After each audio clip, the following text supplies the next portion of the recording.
money are you thinking of giving people in Greenland to get them on board with a possible U.S. I'm not talking about money for Greenland yet. I might talk about that. But right now, we are going to do something on Greenland, whether they like it or not, because if we don't do it, Russia or China will take over Greenland, and we're not going to have Russia or China as a neighbor. Okay?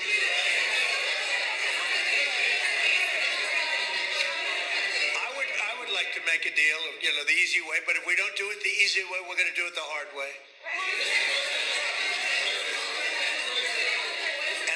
And by the way, I'm a fan of Denmark too. I have to tell you, and they've been very nice to me. I'm a big fan, but the fact that they had a boat land there 500 years ago doesn't mean that they own the land.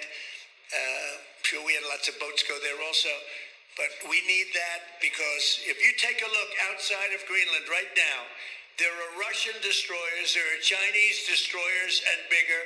There are Russian submarines all over the place. We're not going to have Russia or China occupy Greenland, and that's what they're going to do if we don't. So we're going to be doing something with Greenland, either the nice way or the more difficult way. Please, go ahead, ma'am. On Greenland, Mr. President, why is it so important to you to own it when you have a military presence there, which you could expand to affect security? Because when we own it, we defend it. You don't defend leases the same way. You have to own it.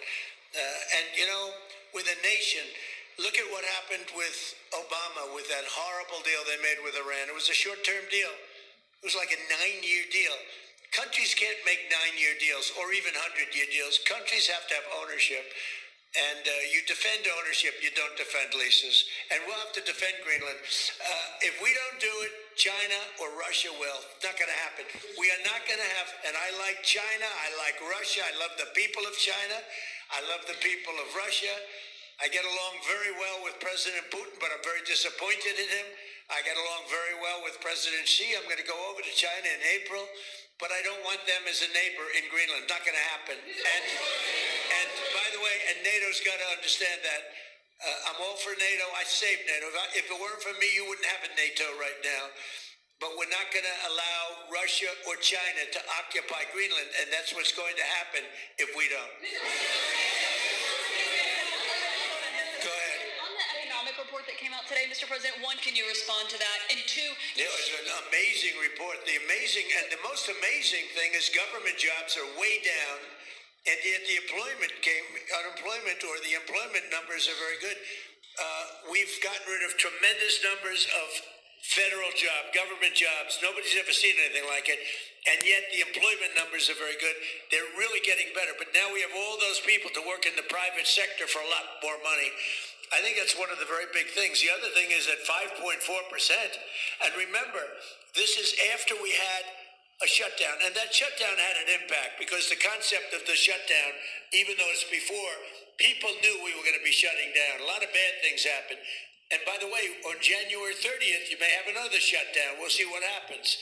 But I think the numbers, Caitlin, were really amazing. Look, to think about 5.4%, nobody thought that. They thought it was going to be 2%. And you know what it is? It's tariffs. And it's also November 5th. We had a great election, a great election. Our country was dead 1.5 years ago, and now we have the hottest country anywhere in the world, and I hope you guys were impressed. 5.4%, and we haven't even really transitioned yet. There's no reason it can't be much, much higher than that. Yeah.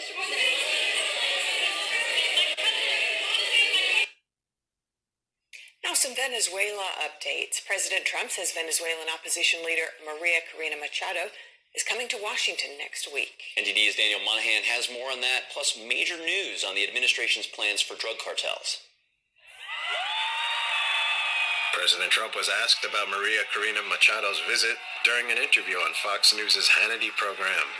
Well, I understand she's coming in next week sometime, and I look forward to saying hello to her, and I've heard that she wants to do that. That would be a great honor. President Trump says the country has to be rebuilt before elections can be held. Right now, the country's become third world, and they wouldn't know how to have an election right now. We're going to rebuild the oil and the oil infrastructure. We'll be in charge of it. It's going to do great. It'll make a lot of money. and we're going to take it from there. The president discussed Venezuela's oil reserves. All the big oil companies are coming in. They're going to make a lot of money, and Venezuela's going to get some of that money, and we're going to get some of that money, and we brought stability to the region. Trump says Maduro's ouster has helped political prisoners go free.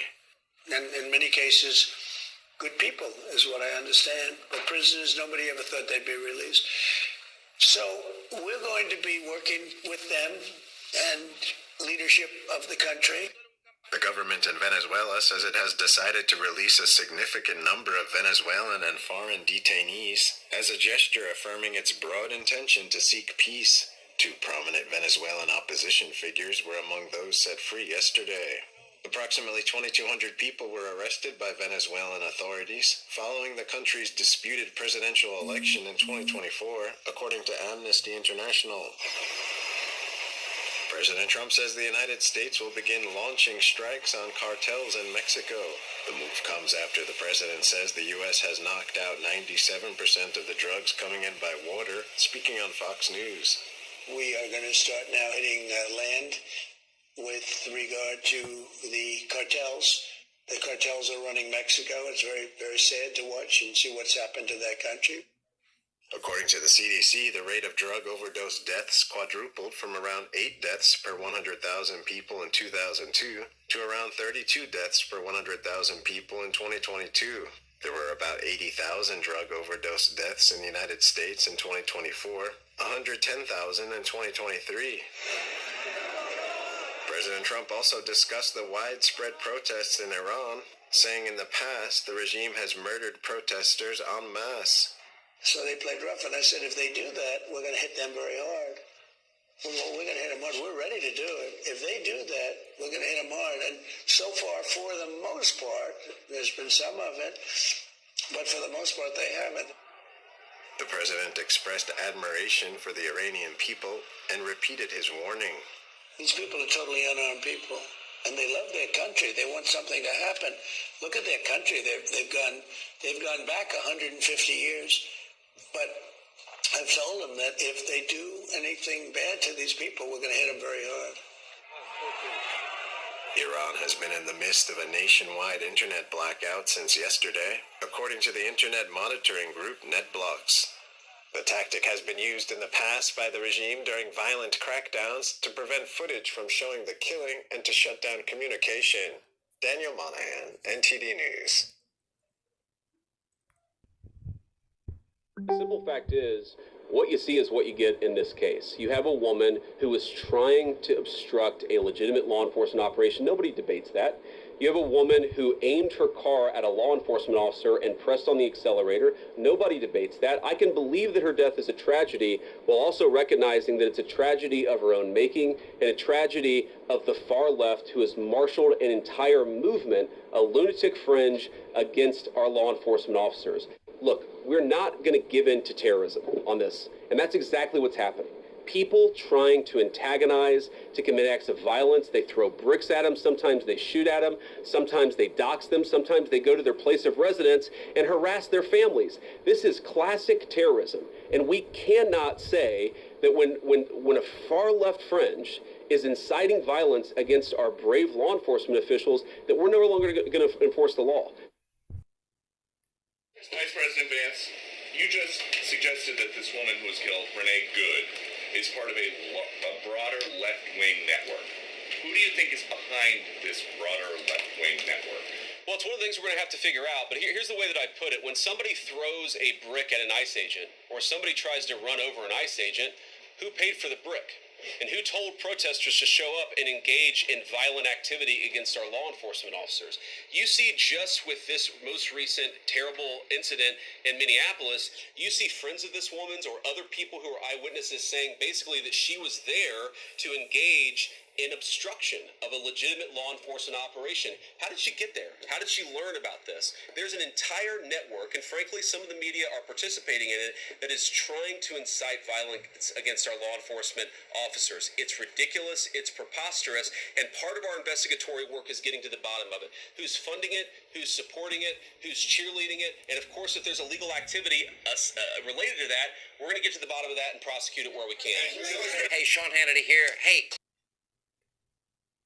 This was an attack on federal law enforcement. This was an attack on law and order. This was an attack on the American people. The way that the media, by and large, has reported this story has been an absolute disgrace, and it puts our law enforcement officers at risk every single day. That woman is part of a broader left-wing network to attack, to dox, to assault, and to make it impossible for our ICE officers to do their job. If the media wants to tell the truth, they ought to tell the truth that a group of left-wing radicals have been working tirelessly, sometimes using domestic terror techniques to try to make it impossible for the President of the United States to do what the American people elected him to do, which is enforce our immigration laws. The President stands with ICE.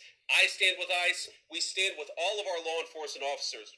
And part of that is recognizing that you people in the media, not everybody in this room, but many people in this room have been lying about this attack. She was trying to ram this guy with her car. He shot back. He defended himself. He's already been seriously wounded in law enforcement operations before, and everybody who's been repeating the lie that this is some innocent woman who was out for a drive in Minneapolis when a law enforcement officer shot at her, you should be ashamed of yourselves. Every single one of you. First of all, I wish the state officials in Minnesota would investigate why you have so many people who are using their vehicles and other means to actually interfere with a legitimate law enforcement operation.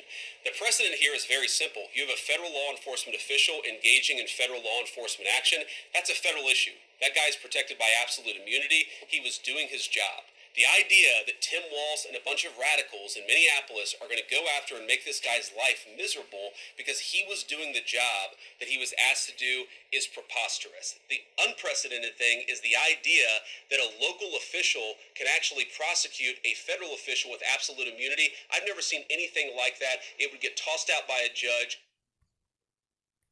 McCain's Foods, a factory in Burley, has recalled nearly 39,000 cases of frozen tater tots across 26 states due to a possible contamination with clear, hard plastic fragments found inside those tots. The recall affects Ore-Ida tater tots and Cisco Imperial potato tater barrels. The FDA classified this as a Class 2 recall. Consumers should check their freezers for the affected products and discard them immediately. The affected Ore-Ida bags were in 30-pound clear unlabeled bags, which are mainly sold to restaurants. Ahead of naval exercises involving BRICS countries in South African waters, 2 Chinese naval ships as well as an Iranian vessel were seen arriving in Cape Town. These drills will start on Friday and run until the 16th of January. The exercise would involve navies from BRICS countries, including that of Russia. BRICS, originally made up of Brazil, Russia, India, China, and South Africa, has expanded to include Egypt, Ethiopia, Iran, Saudi Arabia, the United Arab Emirates, and more recently, Indonesia. India assumes the BRICS chairmanship and will host the 18th BRICS summit this year. Previously known as Exercise Mosi, the joint drills were initially scheduled for November 2025, but they were postponed due to a clash with the G20 summit in Johannesburg. South African Defence Force said that the drill is focused on the safety of shipping and maritime economic activities. South Africa had drawn criticism from the US for its close ties with Russia and a range of other policies, including its decision to bring a genocide case against Israel at the International Court of Justice over the Gaza war. US President Trump had accused countries in the BRICS group, calling them nations of anti-American policies. In 2023, South Africa was criticized for hosting naval exercise with Russia and China that coincided with the one-year anniversary of Kremlin's attack on Ukraine. South Africa's Democratic Alliance, a member of the ruling unity government, says the parliament has not been properly briefed on the drills, including cost, command structure, and diplomatic consequences. And for more on this, our correspondent Kaldin Ongmo has sent us this report from Johannesburg. Take a look. Questions have been raised over multinational naval exercise or Will for Peace drill, and experts have said South Africa risks further straining its ties with the United States, which is in dispute with many of the countries taking part. In 2023, Pretoria was heavily criticized for hosting naval exercises with Russia and China. South Africa has been at loggerheads with the US since President Donald Trump returned to the White House more than a year back. Its ties to Iran are among the issues that has been cited, and this drill is likely to ignite further tension. South Africa's second largest political party, the Democratic Alliance, said the inclusion of Russia and Iran in the drill would undermine the government's claims that it was non-aligned. South Africa's military is yet to release a full list of participating countries, but it did previously say that the exercise brings together navies from BRICS plus countries. This is Kaldin Ongmo from Johannesburg, South Africa for WION World is One. Breaking overnight, Russia attacked Ukraine with a barrage of drones and missiles, including a new hypersonic ballistic missile capable of carrying a nuclear warhead. At least 4 people were killed, several others were injured. Russian defense officials say the overnight attack comes in response to an alleged Ukrainian drone strike late last year on a residence used by President Vladimir Putin. The U.S. has rejected the Kremlin's claim, saying Putin's residence was not targeted. The Ukraine dismissed Putin's claims as a lie intended as a distraction. Hey, thanks for watching. And don't forget, you can catch the Today Show every... All right, now joining us all the way from Geneva is Dr. Zachary Bacon. He's the Deputy Director of the Better Order Project at the Quincy Institute for Responsible Statecraft in Washington, and also a Senior Fellow at the Institute for Peace and Diplomacy. Dr. Bacon, thank you very much indeed for joining us here on WION. Now, I want you to weigh in on what the Russian Defense Ministry has said after using this Oreshnik hypersonic missile, where they say that this attack by the Oreshnik is in response to the attack that the Ukrainians tried to carry out on one of Vladimir Putin's residences in Novgorod. And this is a message that's been put out by the Russians. How do you see this? Well, thanks so much for having me. I think it's a response to many things. It's a response to that alleged Ukrainian attack on Putin's residence. It's a response to the American seizure of a Russian flag flying vessel. Tanker. And then on top of this, I think most importantly, it's a response to the latest summit of the Coalition of the Willing in Paris, in which it appears as though Western countries are preparing to move ahead with some kind of troop deployment to Ukraine after a ceasefire is reached. But of course, Russia has made it clear that that's one of its red lines. And so far what we've seen is that the Americans have not fully signed on to this. The Coalition of the Willing's final statement speaks only of a proposed U.S. participation in this multinational force in some capacity. And the Russians are basically reiterating their red line with this attack here by basically saying, we can make life very complicated for you. Don't cross this red line. And so I hope that this encourages all parties basically to reach a mutually acceptable compromise that can bring this horrible war to an end. Interesting. Now, the fact that the Coalition of the Willing in its draft was talking about positioning some of these troops, including that of the Americans, in a buffer zone between Russia and Ukraine. But the Russians have clearly rejected that. They've said that any troops that are stationed even in a buffer zone will become legitimate targets, which effectively means that there cannot be any security guarantees for Ukraine in the course of these peace talks. Does it mean that these peace talks have now effectively failed? No, not at all. And that doesn't mean that there are not any effective security guarantees for Ukraine. The most important security guarantee for Ukraine is a large and capable Ukrainian military. And they are going to have that. The latest drafts of the 20-point plan point to an 800,000, strong Ukrainian forces after the war. The Ukrainians aren't even going to be able to manage that large of a force in peacetime. So de facto, that means that there's no serious cap on it. Beyond that, my question to you, Dr. Bacon, if I can just interrupt there, my question to you was about the Coalition of the Willing floating this idea of stationing predominantly NATO troops led by the United States of America, which has been, rejected by Russia. With that being the case, can the peace talks proceed from here? They absolutely can, because you don't need to have, the precise Article 5 application to Ukraine in order for Ukraine to have security guarantees that it can, deem to be significant enough language-wise for its own security. There's going to be some fudging here where basically the language is going to be strong enough for the Ukrainians to be able to say, look what we got, this is good, this is enough for us. And that, the Europeans are going to need to have in order to save face, and that the Russians, of course, are going to have to get something from this overall, framework agreement that they can also use to save face. So that's what we're talking about here at this point in time. Interesting. Thank you very much indeed, Dr. Zachary Pakin, for joining us from Geneva and getting us that perspective. Thanks very much. For all the latest news, download the Beyond